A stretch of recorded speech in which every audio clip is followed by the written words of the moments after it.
Bien, bonjour, je vais vous expliquer comment faire l'appel sur l'ENT monlycée.net.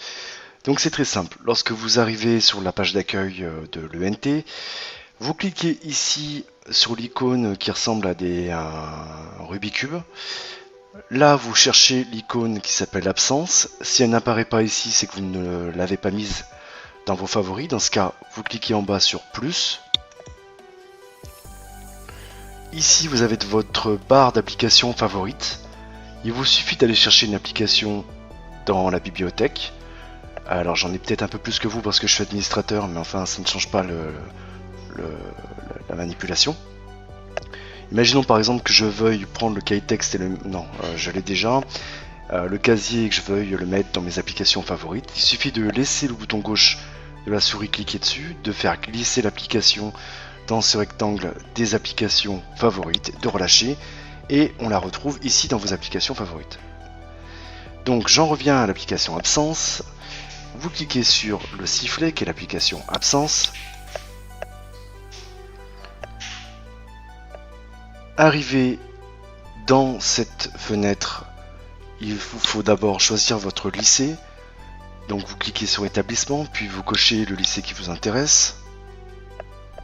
Il vous suffit ensuite d'aller ici dans l'onglet saisie. Vous cliquez sur appel en classe.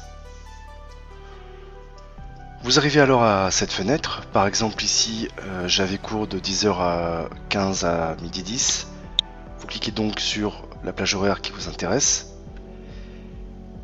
Vous validez ici.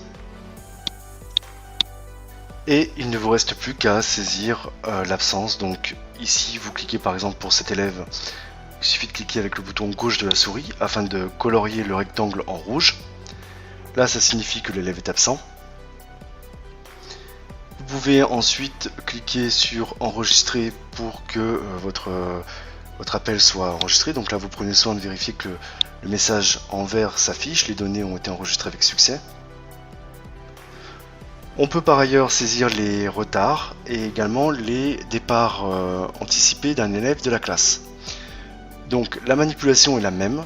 Un élève arrive en retard, je fais la même chose que pour une absence. Je commence par colorier la case en rouge. Puis je fais par contre un clic droit et je vais jusqu'à retard départ. Ici je rentre l'heure de l'arrivée de l'élève. Par exemple, imaginons qu'il soit arrivé à 10h30, je marque bus raté par exemple, ou bien je peux marquer qu'il avait un mot de l'infirmerie, qui venait de l'infirmerie, etc. Je clique sur valider, et là vous pouvez voir que dans le rectangle est venu s'incruster une petite pendule, qui signifie que l'élève est bien arrivé en retard, et qu'il n'est pas considéré comme absent. Si maintenant je veux signaler qu'un élève est parti de classe plus tôt, je fais la même manipulation. Mais cette fois-ci, je remplis la case raison du départ. Donc là, je règle l'heure du départ. Imaginons que l'élève soit parti à 11h15. Et là, je peux marquer rendez-vous médical ou convocation chez le proviseur, etc. Je clique toujours sur valider et à la fin, je finis par cliquer sur enregistrer. Une autre chose à savoir, c'est qu'il est possible de saisir les absences pour un cours qui n'est pas prévu dans l'emploi du temps. Par exemple, un cours que vous rattrapez suite à une absence ou un cours exceptionnel pour X raison.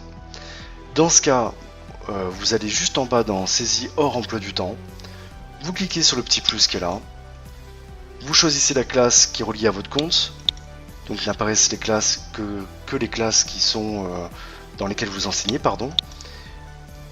Une fenêtre s'ouvre avec la liste d'appels, mais cette fois-ci il va falloir faire une petite manipulation. En plus, on clique sur la première ligne pour choisir la plage horaire pendant laquelle a eu lieu le cours exceptionnel, ou a lieu le cours exceptionnel.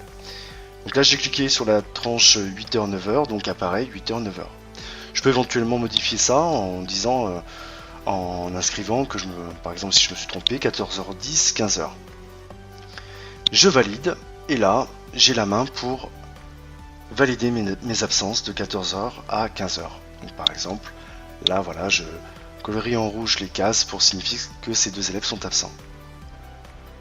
La même manipulation est à faire pour valider la saisie, enregistrer et vérifier que le message en vert s'affiche bien en haut. Les données ont été enregistrées avec succès. Une dernière chose à savoir qui est importante, c'est lorsque vous avez besoin de saisir des absences et que votre classe est composée de demi-groupes ou bien de plusieurs élèves venant de plusieurs classes, par exemple pour les options, pour les langues, etc. Dans ce cas, il n'y a qu'une chose à faire. Si vous n'avez pas tous les élèves de votre groupe dans la liste des élèves absents, c'est qu'il y a une erreur au niveau de l'administration, c'est-à-dire un groupe qui n'a pas été bien renseigné.